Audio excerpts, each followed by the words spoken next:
So this is the $1 million hauler?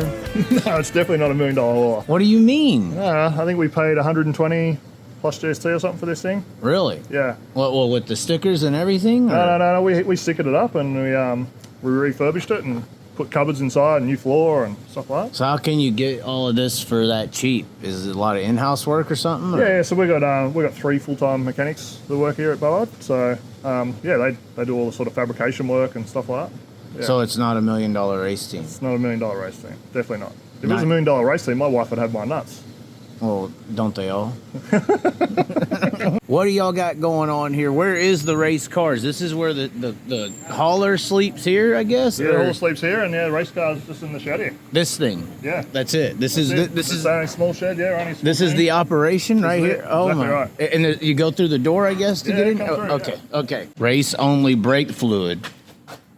Do you have a little background in any other kind of racing? Yeah, I used to race remote control cars when I was younger.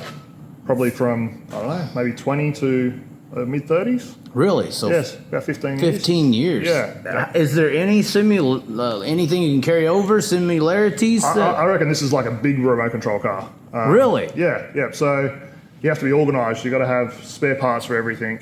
Everything has to be clean, maintained properly.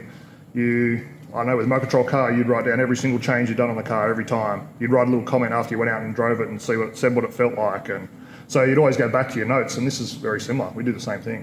What are some notes, for example, in RC we would check our ride height every time we go out to race an RC car. We would change the pistons in the shocks and viscosity of oil to get a different feel. So which is like turning the dial virtually to make shocks softer or stiffer.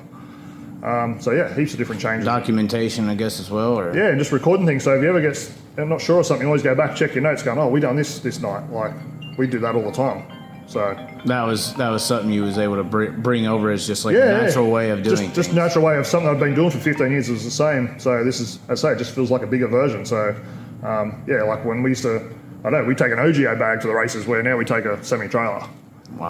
But you had the same stuff inside, you know what I mean? You got all your spare parts, everything's labelled the way it's supposed to. So if you had to go to my box and said, hey, I need a part, they'd be there labelled so you know what part it is. And I guess the process is sort of similar as well as with hot laps. You'll come in, you'll adjust. You already are kind of used to turning a car around, just it's a bigger car to turn around. 100%, yeah. And because I raced on dirt as well, the surface changed as the day went on. It might be wet in the morning and then it might groove up in the afternoon and stuff like that. So, yeah, there's so much similarity. It's not funny. Do you think that helped a lot? Yeah, I think it does, just because it helped me think the same way how the thinking process is for this. So, yeah, just even things with tyres and stuff. Just, we used to run all different compound tyres in a remote control car. Well, this is sort of similar, I suppose. Right. Yeah. Right. And was it over or off-road? Off-road. Off-road, yeah. okay. Yeah. So you didn't learn, symmetry, but you just learned... No, I didn't learn symmetry, but just more with dirt and how to read dirt and stuff like that, yeah. Nice. So that's what that is remote control? Yeah, so ARM is a remote control car brand, and I used to be sponsored by Model Flow, a company in South Australia for remote control cars. Really? And they import the ARMA brand. So, yeah, they've got a warehouse and a wholesaling company as well called O'Reilly Model Products, and, yeah, they import the ARMA brand. And so when I told them that we're going sprint car racing, a mate of mine said, send me your marketing proposal. So I sent it to him, and he's like, I want to be in. So nice. Yeah. And I noticed you got some local businesses here. The Eliminator Race Wings, that's a... Yeah, so they're a sponsor. They're a sponsor of the country series. So all the stickers along the bottom here are all they're all sponsoring the country Full series. Throttle, that's the Gary Rush book, and the Classics guy there, Tony Loxley. Yeah, you got Pro Lube Lubricants and Regal Kitchens and Bench Tops, Colin Hewitt Real Estate, Southern Engines, and Southern Star Truck Centre. And so these are all the people responsible for the... Yeah, these guys are responsible for the country series, yeah. Nice. And then I guess that's you? Yeah, so Ilroy Truck Repairs and Spares, that's a company locally. So we get a lot of our stuff serviced by them. And then we got Hills Truck Sales. They sell second-hand trucks. Nice. And then, on the front we've got Inland Petroleum. And so what's the combo y'all have here? Apparently everybody needs to know because you're going to sell a bunch of it, whatever it is. So what's the combo here? It looks like a Triple X. Yeah, Triple X chassis, KRE race engines. And KRE seems to be like the engine that everyone wants, or is it? I heard it's customer service. This guy's there no matter what, whenever you need him. Kenny Mac's the best when it comes to customer service. You can give Kenny a call anytime and he'll answer your call and any questions you got. And yeah, he helps us out a lot. So. And so this Michael Stewart guy, what's the path for this one? How did he get where he's at? What's going on? He's pretty special, that kid. And why did you put him in the car? So we were looking for someone to get in the car, and my dad and I sort of floated a few names around of who to put in, and he was one of the guys on the list. So we had one of Dad's friends, Blyton, drive the car initially, and when Blyton got injured, we rang Michael and said, "Can you drive?" And I think the first night he finished 6th. Okay. So we're like, we better sign this kid for next season. So we signed him for next season that night, and then Mark ended up pulling out of the season a bit early, and we put Michael in. So what is signing a driver? In Australia, what does that even mean? Handshake. Handshakes? 100%, Okay. yeah. I was about to say, I've never heard this before. Yeah, handshakes in Australia. And yeah, handshake's your word virtually. So if you say you're going to do something, you shake on it. That's what you do. Okay. And y'all's background, what's the history there? Me, so I've had a business here for 20 odd years. Started when I was 21, transport business. And yeah, grew up just watching sprint cars, just a fan. My dad worked for Gary Rush and for Donny Schatz, and when he was over here driving for Gary, and for Jack Hewitt. So just Donny Schatz, Gary Rush, and Jack Hewitt. Those have to be some interesting late nights. Yeah, 100%. Yeah, definitely. That is, especially when you're a kid, you think it's the best thing in the world. Oh yeah, You live in a dream, you grow up and realize how bad of an influence it actually was. Yeah, 100%. Well, I always said to my dad, I want to have a team, and he's like, yeah, one day, we win the lotto, we'll get one. And then I think it was during COVID, I said, we're doing it now. And he goes, no, you're not. During COVID, perfect timing. Huh? Yeah, well, our industry was super busy, so. Oh, really? Yeah, no, that's true. It's that's complete true. opposite, and we had heaps of time on our hands, so which is probably the worst thing for me. Too much time to think. So I said, we're going to do it, and he goes, you're a dickhead, and I said, we already know that. Let's just do it anyway. So okay. Yeah, it probably took me about 12 months, I reckon, to buy everything, and then went racing in 2022. So y'all have only been around for like a year? Yeah, about 18 months. Yeah, I've been racing. Yeah. And how have y'all gone from a startup team to this proclaimed powerhouse team of New South Wales? It's no longer everyone else. It's y'all. Y'all jumped the Dumsneys like they were never there. Yeah, I don't know about that. I don't think so. I'm just saying, how does this happen? I mean, it's hard work. That's all it is. Just hard work. But you don't really technically have a background in building a race operation. No, but I'm self-taught in everything I do. Like I'm a mechanic with the trucks and stuff, and that's all self-taught. But you surround yourself by good people. You know, my dad's been in the industry for a long time. We've got John Barrett helping us. He's obviously with Gary Rush's crew chief for many, many years. Okay. So surround yourself with good people with knowledge, and they work hard. And then I guess visually, when y'all were picking a driver, who was kind of the Bob Baffert of that scenario, or who was the coach that said this guy can do something? No, that's just I don't know. You sort of watch from the stands. Who is the scout, talent scout? Because the drivers matter a lot. 100%. If you haven't got a good driver, it doesn't matter how good your car is. Okay. So I just watch from the crowd and just always keep my eye on who I think's good and who's not. You know what I mean? Right. And Michael stood out to me. He drove some cars that weren't very good, and he done pretty well on them. And he hadn't done a lot of sprint car stuff, but the sprint car stuff he did went pretty well for the cars he was driving. So right. And have y'all had anyone else in the cars outside of that, giving anyone else a shot or something? Yeah. Or? So when Mike was at the Chili Bowl, we went to Nowra and took this car down here, and we gave young William Lucas a drive. He was a local guy, and first night in the car he finished second. So wow. Yeah. So people as long as they get a shot, they can show what they can do. Like they've got good talent.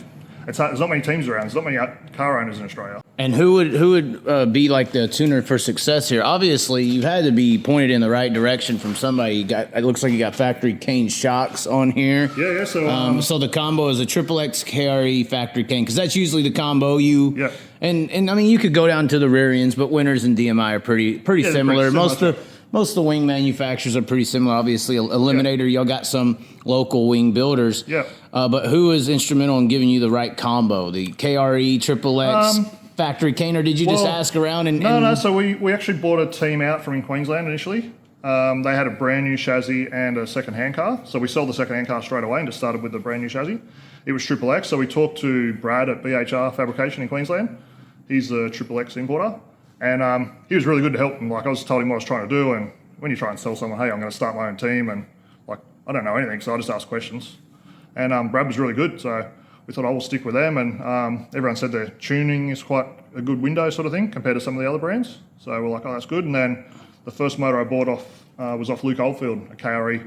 Great guy, Luke. Awesome guy, and he was really helpful as well. And one of my mates was working at QSS in Queensland at the time, and he helped me out a lot with just contacts and people to what gear everyone was running and what things to try. So And then after we were really happy with that motor, so when we bought a new motor, we went straight back to Kenny and said we want one of his motors. So. And then what about the shock package? Because that's a big deal in sprint car racing. No one tells you anything about shocks. That's where the creepy speed's at. Exactly. No one says, this is where you should start.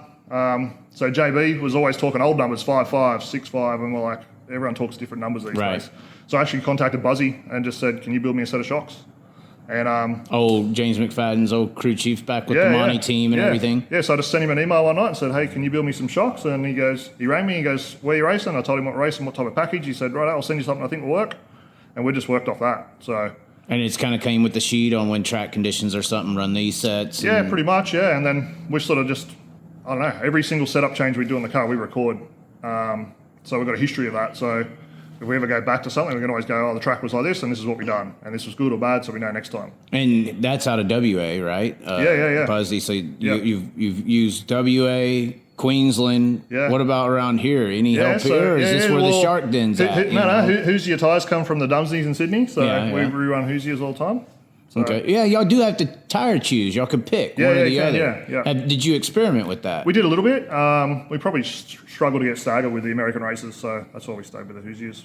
They were working, so we just stayed with them. Well, and that's the world style combo. I mean, that's right. Obviously, you are so new to Australia, you ain't talking about going to the United States with any of your stuff. You're just talking about building up from here. Yeah, that's it. Yeah, and it's just about building a notebook, just recording all your changes and setups, and that way trying to build knowledge. That's the only way I can learn is just by writing everything down and knowing what to do. So y'all technically aren't a part of like some historical team that's sad Parramatta's gone or anything like that. No. But I guess you have to understand, you said you were a fan. Y'all been a fan. You mentioned Gary Rush, Johnny Schatz. Still am a fan, yeah. The main track has been gone. The lifeline's been kind of cut off to this side of the country for sprint car racing on a consistent basis.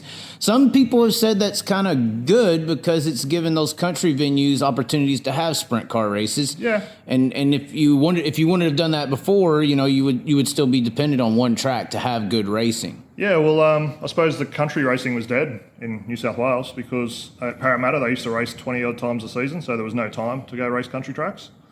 Then there was a bit of a hiatus for probably a couple of years whilst they built Eastern Creek, and there was no country racing in that period either. I'm not sure why, I wasn't around then. So we sort of started almost just as Eastern Creek started. Okay. And then once that stopped, they got a new committee in the club and they said, we're going to chase the country races, and to their credit, they've done a really good job.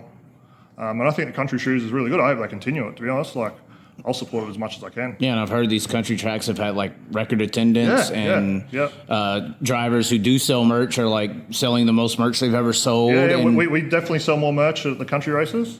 And the first round was at Nowra, and they had nearly a sellout crowd. I think they got 2,400 or 2,800 people or something. Right, which is big for y'all. For a country track that doesn't have grandstands. I think they'd be lucky to get probably 1,200 people normally. Right. So, and Dubbo's been the same. We've had 2 races at Dubbo now, and they've had great crowds both times. Now, obviously, Dubbo's kind of getting some heat for their recent race, but the race they had prior to that was a Slide Job City, slick racetrack, great racing. Awesome racing, yeah. Really, really good. And then I suppose this time was just the weather. Can't do much about that. Right. The weather leading up to it was really, really hot, and we done a promotion Saturday morning at Inland Petroleum Service Station.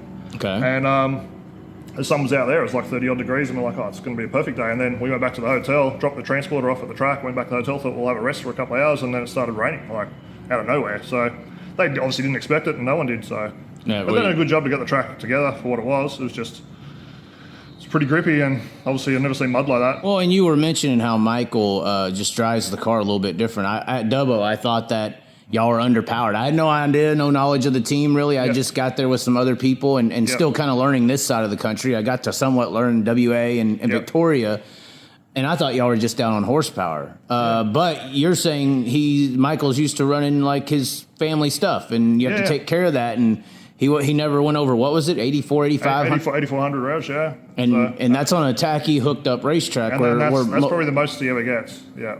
Really? Yeah. So at Eastern Creek the other day, he got to 87. That's the first time ever. Other than that, we were 83, 84, even at Eastern Creek. And that track's flat to the balls. Now, do you think that's good? Well, there's some points you might have to really lay the wood. He just looks after the car. So he still gets the same speed out of the car by doing 8,400 compared to someone doing 9.5. Right. That's just the way he drives. Okay. He's got a really good throttle. Just got a really good feel for the throttle. So if he feels it wheel spin and he doesn't keep his boot into it, he sort of just drives the car like that. Well, and if that's the case, instead of 20 races on a motor, you can get 25 or 30. 100%, yeah. So we done a full season at Eastern Creek last year with the motor we're going to run this weekend, and we done 22 shows on that motor. And some people reckon they only got 12 shows out of a motor at Eastern Creek, and we got 22. Wow. So, and that's just based on those driving characteristics. That's it, yeah. And when we got it rebuilt, there was nothing wrong with it. It was just a normal rebuild, and Kenny just mentioned that Michael really looks after the motor. So from having that experience at Eastern Creek versus the test y'all had just the other day, is there a significant difference to the track? Yeah, definitely, yeah. It's still fast. It's really, really fast, that track. You probably forget how fast it is until you go back there. Right. But they made the straights longer. The corners are a little bit narrower, which I think they're going to widen up a little bit. But I think once you get enough cars on there, it'll widen up, and they've sort of banked it to the fence now, where it wasn't like that before. I heard it tabled off. Yeah, it used to table off, so everyone used to run either the bottom or the middle. Where I think now that it goes to the fence, once they get enough cars on, I think they'll be able to run the fence. Okay. Yeah. It needs to widen up for some late models if that's the plan. 100%. They're not skinny like these things. No, not at all. No. So all right, well I'll stop talking, and I guess this is it. This is the big engine that could. Everybody said it. This is the hitter.